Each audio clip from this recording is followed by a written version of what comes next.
Patrick Cook here.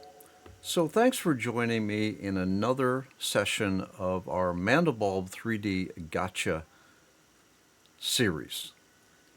Take a look at GTA.5. That's the very first session. And that will give you an idea. First 8 minutes or so, I talk about what we're trying to accomplish in this Gotcha series. All right, so when you get a moment, take a look at that.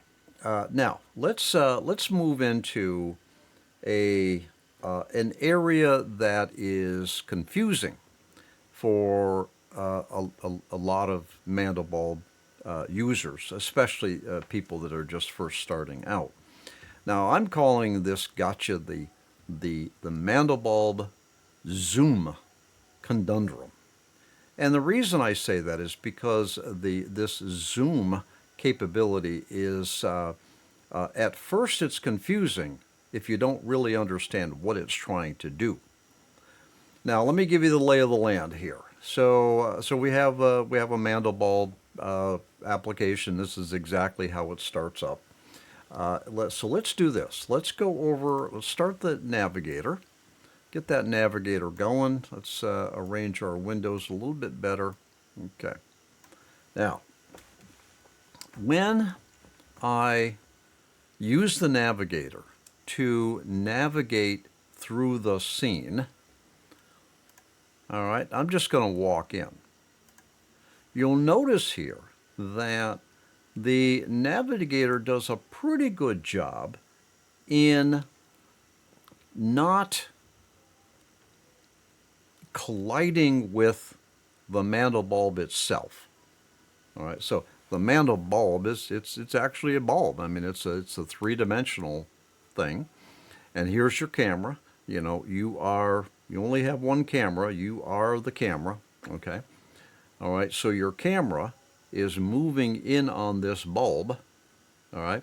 But you'll notice here that the Mandelbulb application does a pretty good job in continuing to adjust its field of view and its focus so that you don't dive into the bulb. Now I can force the camera to dive into the bulb. I'm going to walk forward again and again and again and again. And the Mandelbulb's doing a really, really good job of not crashing in or diving in to the bulb. Now look at that. That is pretty good.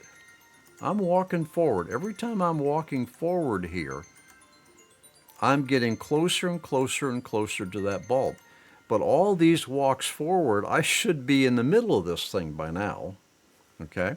But Mandelbulb is doing a very good job of not allowing my camera to get engulfed in the bulb. Now the reason for this is because of this little feature right here, and it's zoom. Now right now it's in automatic zoom. I'm going to push this back over to main and take a look at what we got. Okay. So man, I am really close to this bulb here, and yet this background is still giving me some visibility of the bulb. I don't even think a professional camera, a photography camera, can do as good as this. And the reason for this is because the Mandelbulb internal software is continually adjusting its zoom. In other words, its zoom. So if you take a regular photographic camera, okay, and I put a lens on that camera. Here's the bulb. If I put a lens on that camera, if I telephoto into that bulb there, I do that by adjusting the ring on the the camera, the physical camera's lens, okay? And I'm changing a variety of things. I'm changing the field of view, all right? I'm narrowing the field of view when I zoom in or I zoom out. I'm expanding the field of view. This is very common photography principles, okay? Now, if I had my camera and I zoomed in like that and I started walking in on my object, my subject, before you know it, I would just be say, a little round dot. But if I walk my camera forward and I expand my field of view, okay, you see, so my subject here is kind of maintains the visuals as opposed to keeping my camera fixed on a zoom. I walk in and before you know it, I just see a tiny little spot here, and it's all blurry and it's out of focus and it's a problem.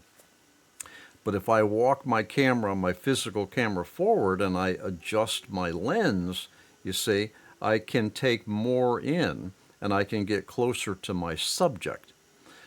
That's effectively what the Mandelbulb is doing. It is automatically adjusting the zoom. It calls it the zoom. We could call it whatever we want. We could call it field of view. We could call it depth of field, whatever. It's very difficult to equate photography principles to the Mandelbulb application because we don't know what the developers were thinking. Were they thinking photography principles, or were they thinking visual effects, VFX principles, or what? We don't know. Doesn't matter. What matters is that we understand what this auto zoom is doing. All right, now watch this as I back up.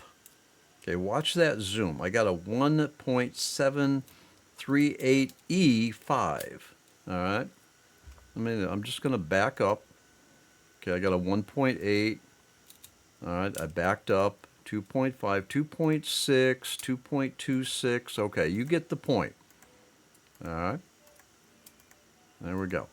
So what's happening is that the Mandelbulb application is adjusting this zoom setting, whatever that means in terms of photographic principles. We don't really know. We can only guess and assume.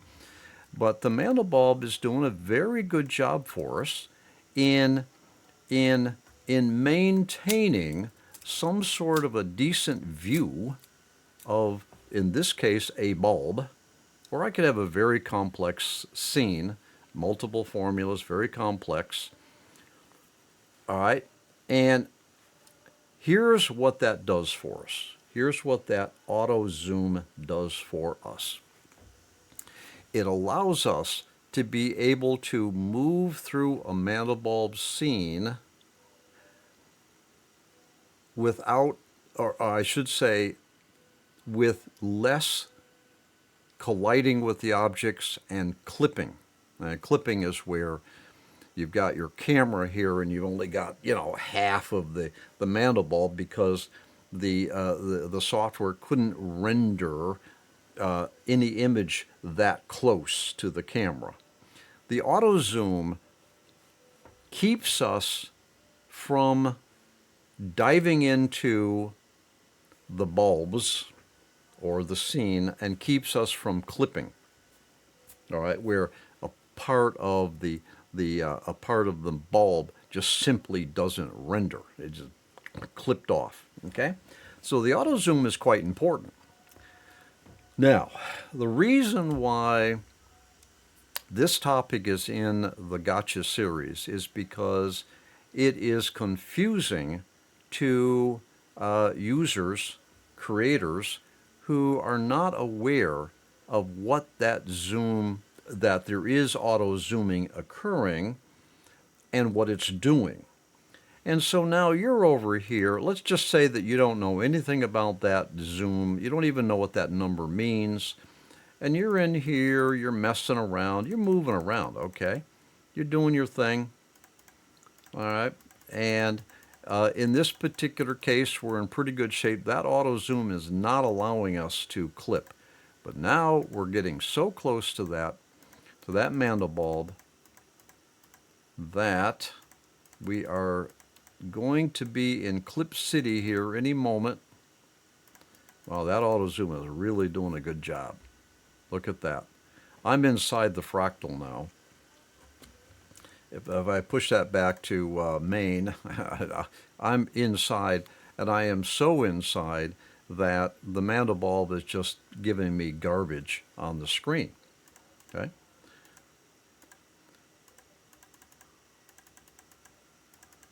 All right. Now, this is the artifact of the auto zoom. I hope you're watching down here. The auto zoom is doing its best to keep you out of trouble. All right, and it's doing a pretty good job. No matter what I do here, I can't seem to create any clipping. In other words, I can't get to a point where this Mandelbulb won't fully render. Look at that.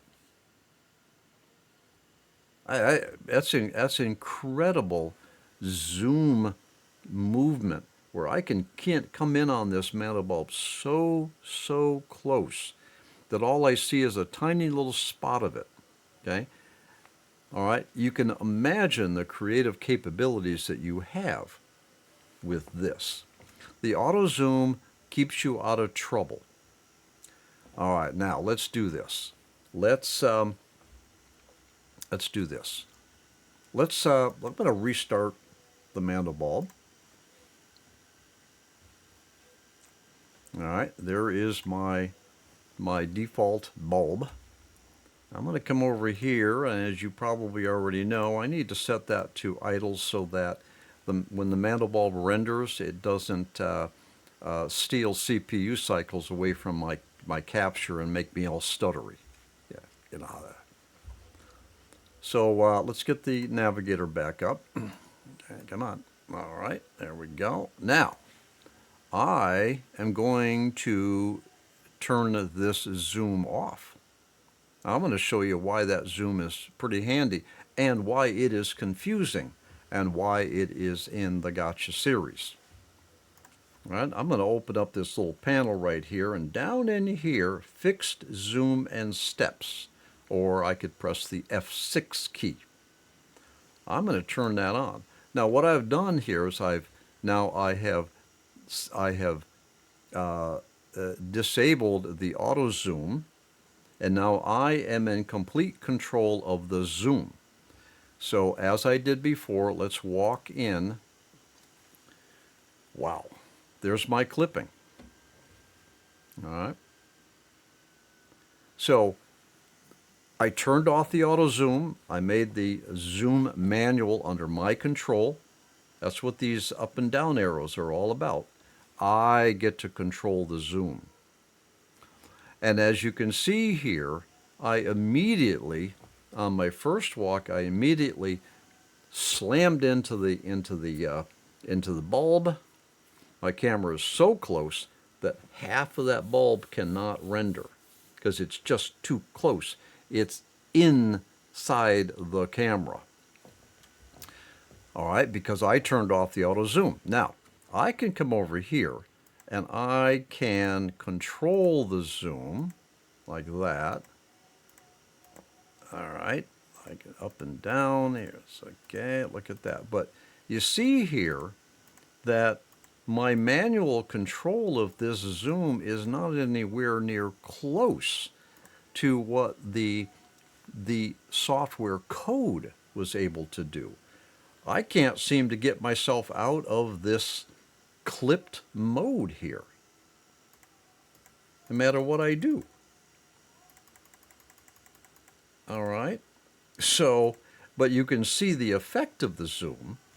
It's a, back to my analogy, when I had my camera, and if I did not adjust my lens, and I just walked in on it, eventually I'm going to be so close that I'm inside my scene. But if I don't do any adjustment. But if I adjust my lens as I move forward, you see, and back, you see, then I can kind of keep my object, my subject in the view. So what I've done here by taking control of the zoom, I have got myself into a clipping disaster. All right, now another reason why this zoom is in the Gotcha series is because if I come in here and I turn that off, I just went back to auto zoom. Mandelbulb doesn't correct it for me. I said, well, I don't want that. Okay, all right, I give up. You can be auto zoom if you want. Okay, I'm going to turn you off, but it didn't correct it. It left it at the zoom that I had manually set. Now let's try something. Let's move in on it. Boom. Ah. All right. So let's move back. Man, I am in trouble. Look at that. All right. So this is why I call it the zoom conundrum. Because once you get into this state, if you don't understand what's going on here, you can't figure it out. Man, you lose work, you know. Maybe you saved over here, but maybe you move so far in and you say, oh, that's just exactly what I want. And then you come over here and you get yourself in trouble. All right, so let's do this. Let's reproduce this gotcha. Now this is not a gotcha where you crash the application.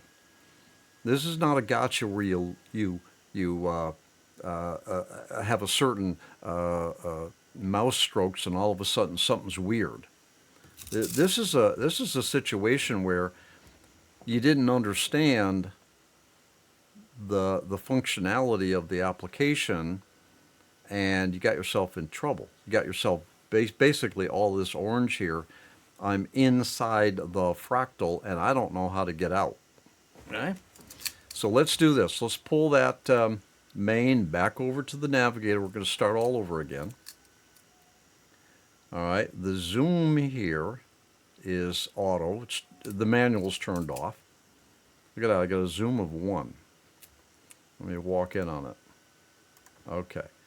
Now the auto zoom took over. You see, now it's 16.9. And I'm looking pretty good. Okay? I can navigate good. And Mandelbulb is doing a really good job of not allowing me to get into the bulb so hard that I clip. All right, so you got that. All right, so the auto zoom is actually very capable. And where I get into trouble is where I take over. Let's do this. Let me, yeah, okay. So let's say I'm moving along and I'm saying, I like that, but I'm going to take over. I'm going to take over. Now I'm going to move forward. Okay. You know, the auto zoom here is left over from when I had first set it, but now I get clipping right in here. See all that? It's all that kind of flat coloring. That's all clipping. So then I say, well, all right, well, I'll fix that. Oh my God, look at this. Now I can't do anything about it now. Does that mean move back and there's clipping right in here? It's, oh my goodness. Oh, that looks good. Okay, good. So let's put that over in the main, take a better picture of what we got. All right. So in this case here, the zoom the auto zoom is turned off. Manual zoom is turned on.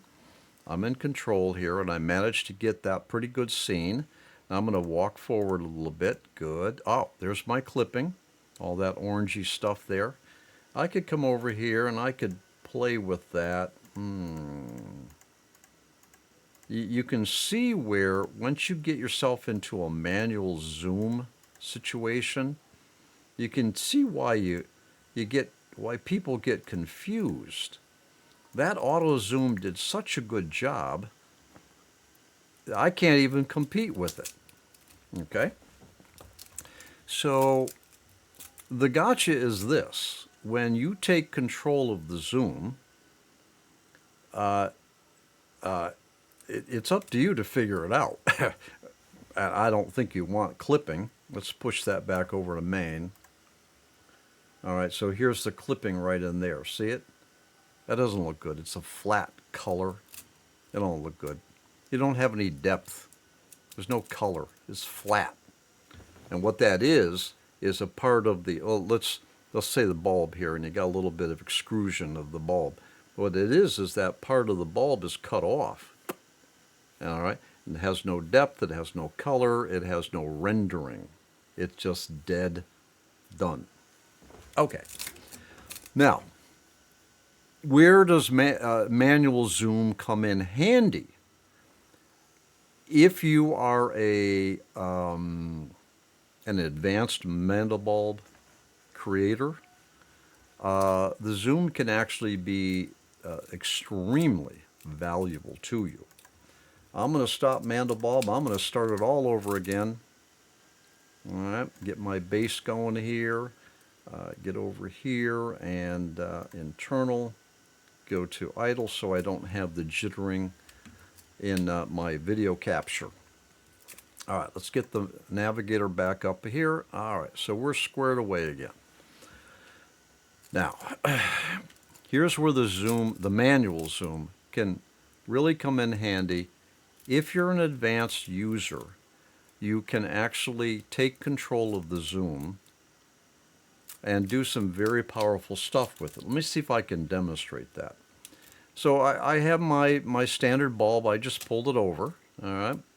And let's say that what I want to do, all right, for my creative objective, I've got my bulb, okay, I've got my bulb, and I want to bring my camera in, but I want to put my camera here, but I don't want to move my camera in and out. You see, when I was walking forward and back, I'm physically moving my camera. All right. Let's say that I want, for my photographic, I'm assuming here, I'm using the analogy of a physical photographic camera here. Let's say I don't want to move my camera myself. I don't want to walk in on my topic, but I want to zoom in and out and keep my camera in one position, all right, for the creative effect. In photography, by not physically moving in on your topic, your subject, but by manipulating things like the lens, the field of view, the depth of field, the focus, the bokeh, things like that, you can get some interesting effects with your physical camera. Well, I could do something similar to that by not moving my camera, but by using the manual zoom. So in this example, I'm not going to make any movements at all, but I'm going to go over to manual zoom, and now I'm going to zoom in on my object. You see? You got to be clear here that I did not move in, I didn't move my camera in on the Mandelbulb. I used the manual zoom to go in on the subject. Okay? Now what I've done is I didn't move my camera. I hate to keep repeating that, but I did not do any movement of my camera, my virtual camera, my Mandelbulb camera. What I did is I had the field of view. All right, move. Now, let's pull that back over, get squared away again here. I'm still in manual.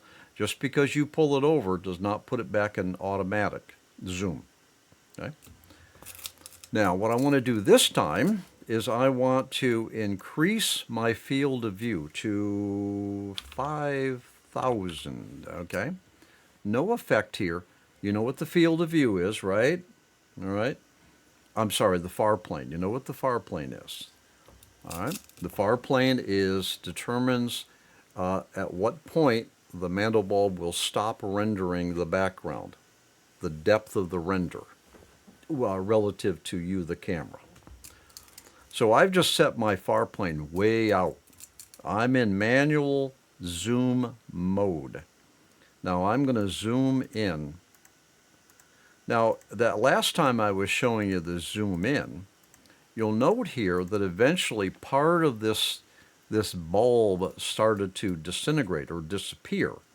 And the reason for that is I had moved my zoom into a point that was further than the far plane was. So all of a sudden I start zooming into areas of the Mandelbulb that didn't exist because the far plane didn't render it out.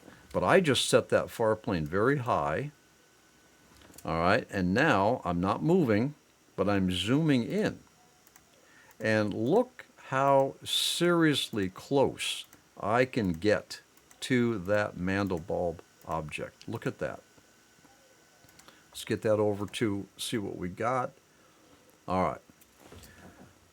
Okay, so let's see if we can get our heads around this. Okay.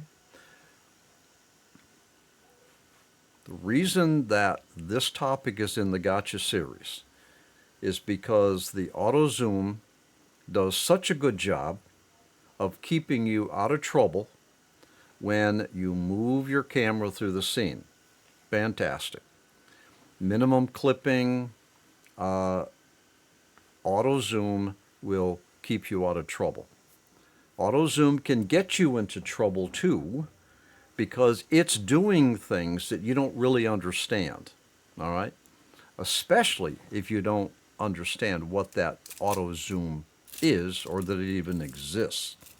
Now, when you take control of the zoom, in other words, you turn off the auto zoom down here, you turn it off and you take control, then all of a sudden you're in a whole different space because now you start trying to move around and that auto zoom isn't doing anything for you. You turned it off and you start clipping and all kinds of stuff. But if you understand what you can do with the manual zoom, then you can start doing things like this.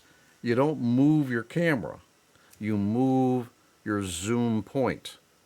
If you move it beyond the far plane, well, so the far plane has an impact on the zoom.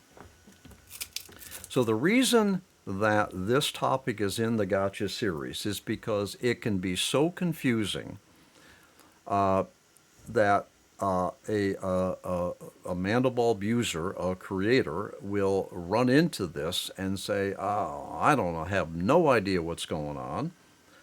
And you get frustrated and then you quit or you throw the project away, and then maybe 6 months later you might try it again.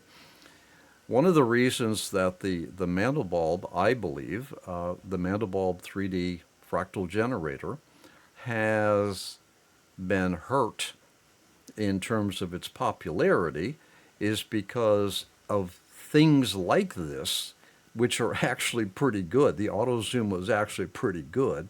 And the fact that they even gave you the ability to turn off the auto zoom and go manual says to me that those developers really understood I guess you could call it the photographic principles, all right, of imagery, and they gave you the ability to go manual. That is pretty good. Commercial vendors wouldn't give you that. They would say, no, we're not gonna allow the user to turn off the auto manual zoom in this case because it's going to be very confusing for them. And on top of all of that, nobody really has, that I'm aware of, has really sat down and really dug into this thing and say, wow, what can I do with manual zoom other than be confused and frustrating? All right. So let's recap this by starting Mandelbulb again. Calculate it. All right. Get over to idle here so I don't go jittery. Too much coffee. All right. Get the navigator back up. All right. Okay, I start. I'm in auto zoom because the manual's turned off, so Mandelbulb will control the zoom. I move in on it. Sorry, move in on it. Auto zoom does a good job. Okay, good job. All right, pull that back. All right, now I'm going to turn the auto zoom off. All right, I'm going to move in on it. I'm instantly in trouble. Instantly, I'm clipping. Not a whole lot I can seem to do about it. Okay, so I'm in trouble. It's impossible to fix. I'm going to turn the auto zoom back on. All right, now I move around. Look at that. I'm in a jam. And the reason for it is because when I turn the manual zoom off or turn the auto zoom on, Mandelbulb just kept my old settings, which I was in trouble for. That's a gotcha. That's a gotcha. Perhaps what Mandelbulb should have done is as soon as I turned on the auto zoom, it immediately tried to calculate, but it doesn't do that. It leaves you in the state that you were in. All right, and that state was not a good state to be in. All right, so that's a gotcha. They probably could have thought that out a little bit better than that, but they didn't. I'm going to pull it back over. Now, the value of the manual zoom demonstrated is I turn the manual zoom on. I don't move around, all right, but I use that zoom to go in on my subject without moving my camera. Okay, I don't move my camera. I move my zoom. All right, all right, all right. So, in summary, the auto zoom is by default on. It does a really good job in keeping you out of trouble in terms of diving into the bulb, and in terms of clipping. It does a really good job. If you understand it, you can understand why it does such a good job. But it also has an impact on your creativity, because if you wanted to get really close to that Mandelbulb, really, really, really close, the auto zoom basically won't let you. It'll just keep opening up its its virtual aperture so that you never quite get there. Okay, so it gets to a point where that's keeping you out of trouble in terms of clipping, but it's also limiting what you can do with your tool. Pull that back over again. Now, but if I understand the zoom and I go to manual, now I can do things like I can really get in on that. Again, that's my far plane again. Let's go to 5,000. I can really get in on my Mandelbulb. So I've opened up my creative capabilities by understanding the manual zoom and understanding the auto zoom and what that's doing for me, and when to turn it off and when to turn it on. And then the gotcha, or a mini gotcha of this gotcha, is that when I go back to auto zoom, Mandelbulb doesn't change anything. I can't manually control it anymore. And if I start moving around, all right, that was 2 steps back, and all of a sudden Mandelbulb catches on, hey, I'm in auto zoom here, so, and all of a sudden now you're somewhere else. Okay? All right, so this gotcha was more of a, I don't know, maybe an education as to how to understand the auto zoom and how to manipulate the manual zoom for creative purposes. And now you understand that when you go back and forth between the two, things don't automatically straighten out for you. And so now you can understand that all of a sudden you're here, then you're here, when you change from manual to auto and move around, it can get very confusing. So I hope that this gotcha session clarifies, probably more depth than you've ever heard before, how you can get yourself into a difficult situation with the auto zoom and the manual zoom, and more importantly, how you can use those two capabilities for some really important creative strength in using the Mandelbulb 3D fractal generator. All right? All right, that's enough for this session. I hope you learned. Use your tools. Understand your tools. Use your tools. Don't be afraid of your tools. Understand where the gotchas are. Understand how to avoid traps and issues. And more importantly, find a way to use your tools for your own creative outlet. Don't let your tools intimidate you. Don't let them frustrate you. Don't let the lack of understanding of features and functionality and the weirdness that you don't seem to understand what's going on. Don't let that make you quit. Stay with it. Understand your tools. Use your tools. Work the Mandelbulb 3D fractal generator hard. And if you don't understand something, take the time to figure it out. You're not gonna find books up on Amazon.com about Mandelbulb. You're gonna find very, very, very sparse, very surfacey tutorials that the tutorial instructor, him or herself, didn't have a handle on, things like the zoom that we're talking about here. And naturally, if they don't have a handle on it, they're not going to talk about it. Okay? So you're going to run into a lot of lack of documentation, lack of seriously in-depth tutorials, and there's no commercial vendor behind this that's going to publish books. Nobody's making any money on this. All right?